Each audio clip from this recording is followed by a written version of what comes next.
And this is actually a kind of a quick one, too. And I saw Ryan K. Ryan K was in the live chat, and he says, "Oh my God, you guys were flaming that first caller for playing 9-5. I'm gonna have 5-3 suited." But weren't you in the big blind this game, 5-3 suited, or did you raise it? Well, I was in the big blind. We were also three-handed too. Well, there. I mean, So there you go. yeah, Okay, so where are you yeah. playing up? I left out the three-handed part just Oh to yeah. add some suspense. But yeah.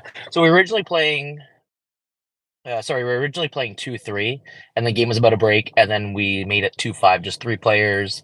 I think both other opponents are maybe break even, maybe winning at a very low rate. So definitely, they know what's going on at least. Where's this one played out of? This is a Hollywood Casino in St. Louis, Missouri. This is at Hollywood in Kansas City. Oh, we had a call. Did you call in last week, or was this? No. This is Hollywood in St. Louis. Oh, in St. Louis. Oh, we had a Hollywood. We had a Hollywood in. Is there a Hollywood in KC? There is. I Okay. played there before. Yes. Yeah, we had a call from. We had a call from Hollywood in KC. Now I played at. I got a junket trip way back in the day. In St. Louis. Where the hell did I play in St. You probably Louis? played at Ameristar. Yes, I would imagine. that's what I confused myself. Ameristar up until maybe a year ago, probably about 18 months ago, was like the go-to place here in St. Louis. So then they changed their promo structure and just kind of made everyone move to Hollywood. But the two casinos are only 5 minutes apart, so they kind of screwed over the players. So everyone said, kind of screw you, and moved over. So I saw a St. Louis Rams versus Baltimore Ravens game, and I want to say that was in 2011. And I remember this. Anybody who is Buffalo fans, this was the same weekend that Ryan Fitzpatrick beat Tom Brady, 2011, because I remember I wasn't wherever they play in St. Louis. I was watching the game on NFL Ticket inside, like in the box, when the Bills. Yeah, the dome downtown. Yeah. So I think that was in either 2012 or 2011. All right, so 2-5, three-handed, Hollywood, St. Louis. How deep are you guys? We're about 1,500 effective. It doesn't really come into play though. Okay. All right. Start us off. So it's just two blind. So under the gun is the button, right? Correct. Yeah. Mm-hmm. Now, did anybody straddle in this game at all? When we got to three-handed, no. Because the thing is about if you're, I mean, it's pretty rare that you play three-handed, but and listen, I always think that like button straddles kind of kill the game. This is kind of a special setup, but if you're three-handed and you straddle, you're straddling on the button. It's like the best.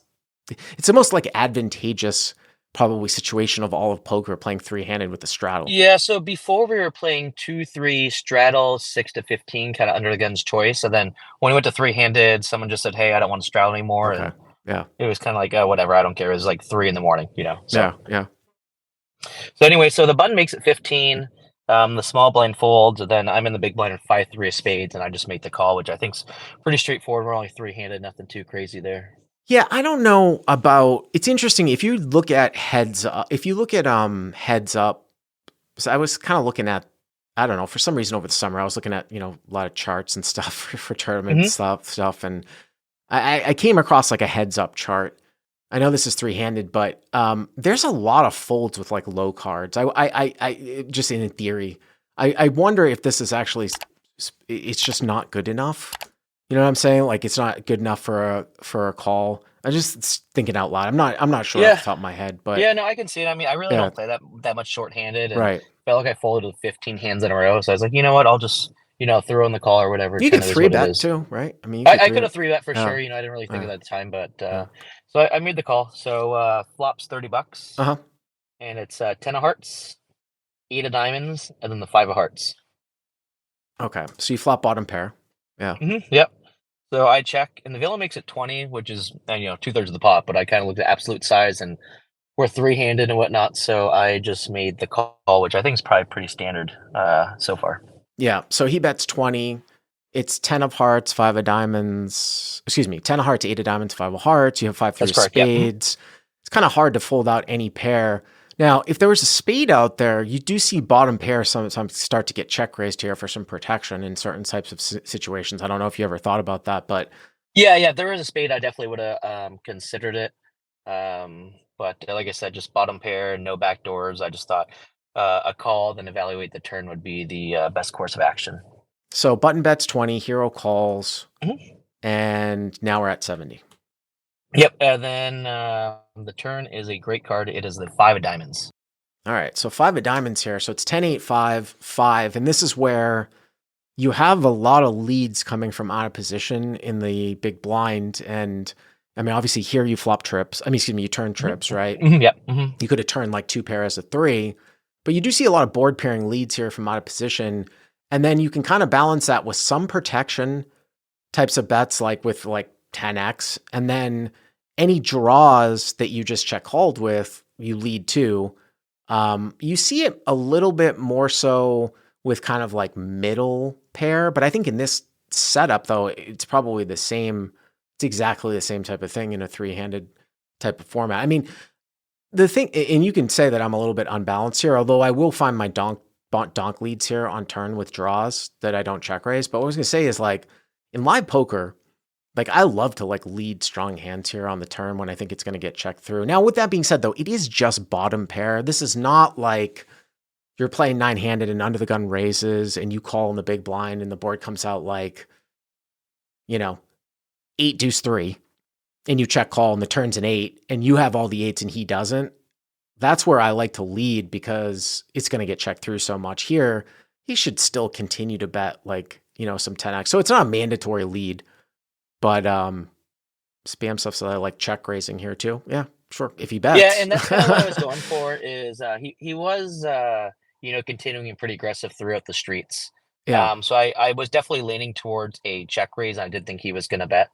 But unfortunately it checked through. But I do get your point. But just how aggressive he was throughout the time playing with him, I just thought a check raise would be best. But unfortunately, it did not happen. So here it checks, check behind. And now we're still at 70, right? We're just at 70. All right. This is what I know. Yeah. No, I actually didn't know that this was 3-handed. I actually didn't know that this was 3-handed, but just I remember now what's going to come on the river, and I do remember the action. And I want everybody who's joining me live to actually think about this one though too, and think about like your experience in live poker. Okay, so what's the river here? So the river is the 9 of spades. All right. So the river's the 9 of spades. Both flush draws brick. Yep. But it does bring in Queen Jack. It does bring in 6, 7. Also brings in, I guess, Jack 7 too. Pocket nines. Pocket nines, yeah. Yep. Both flush draws brick, and then since he checked, I obviously can't risk it getting checked through. Wow, you just bet, yeah, for sure. Yeah, so I actually, this is I overbet here, but it's kind of more of just a, it's only $70 in the pot, and I'm just kind of betting more of a dollar amount rather than the size of the pot here. So I bet 90. I think that's fine. I think where I really like a overbet is when you get into a situation where it's one of our small stakes exploits from reverse, which is if you're in your opponent's spot, okay, imagine you're in your opponent's spot with this given action, and then the river comes an overcard to a 10. If somebody bets into me on the river, on this draw heavy of a board, on an overcard to a 10 from out of position, I'm calling with any type of showdown value in position, like ace highs, stuff like that, because there's so many, like say the river's a queen or a jack, and then, there are some straights that come out, obviously, or say the river's a king, right? And now all of a sudden, like big blind comes out and bets on 10, 8, 5, 5 on this given action. Like what hand is that? Like it has to be like, it's polarized to 2 pair plus, and there's so many draws that bust out that I'm calling almost always with ace high. So knowing that if the river was a king here and you had a 5, yeah, you should bet huge. I would think, because, and then also he could just back into a king anyways, right? Now here it's not an overcard to a 10 and it is a little bit, connected, but sure. I mean, I do. How often does he check through on the turn though with hands?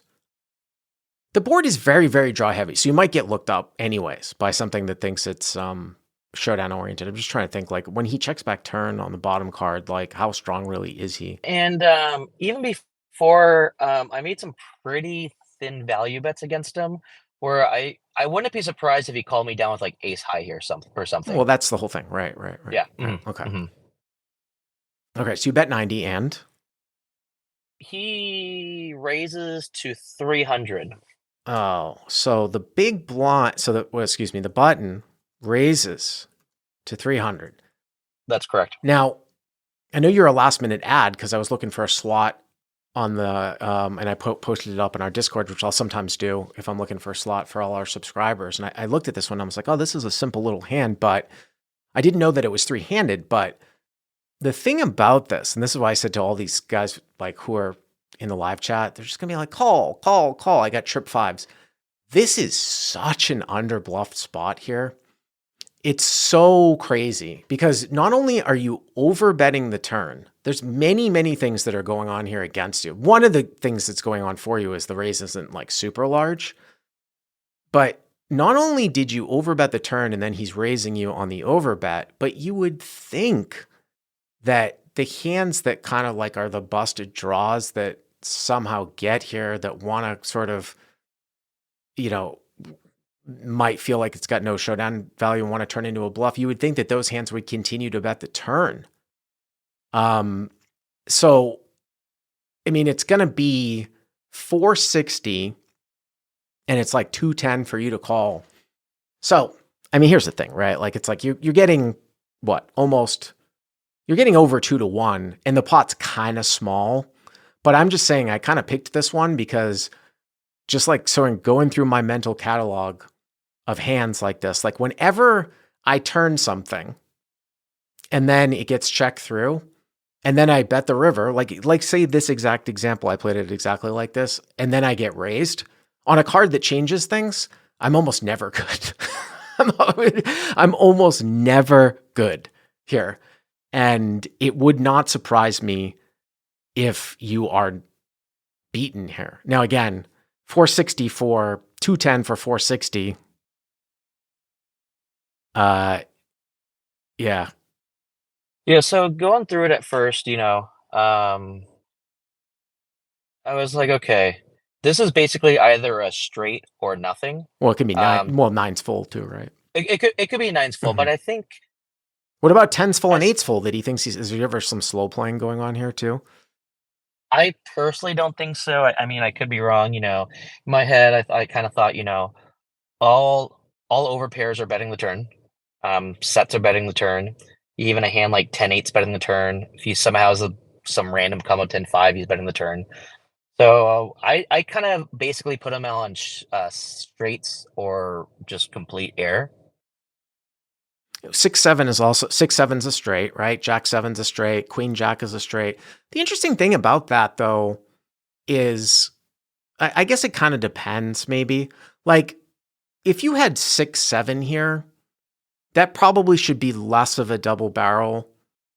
Oh, I'm going to put you on the spot here, Ryan. Why do I think that am I going to say that 6-7 is less of a double barrel on the turn than say like Queen Jack? Well, I mean, 6-7 just has more equity. You don't mind realizing your equity on the river. Well, it's got the same. Oh, why? Because you're open ended. All right. So, turn, right? So why? All right. Let me rephrase this. Why would I bet Jack-9 more than? Excuse me. Why would I check more 6-7 on the turn than an equivalent open-ended draw like say Jack-9? Is it just because Jack-9 is it higher cards? Is that what you're going at? Well, what I'm going for is the fact that if your opponent has a 10 or an 8 and you have 6-7, you can only make a straight to beat them, right? That's true. If you had with a Jack-9, you can hit a Jack or whatever. Right. Jack or a 9 to beat an 8. Or I was saying Queen Jack as a Queen Jack. Yeah, because you have a couple of overs. It's a gutter and overs. So you have more equity against the calling range, right? So that's what I was talking about there. So I was just trying to figure out like what is he, sort of checking through here. So, I mean, sure. And yeah, you're right. Like, and you also have straight tier too.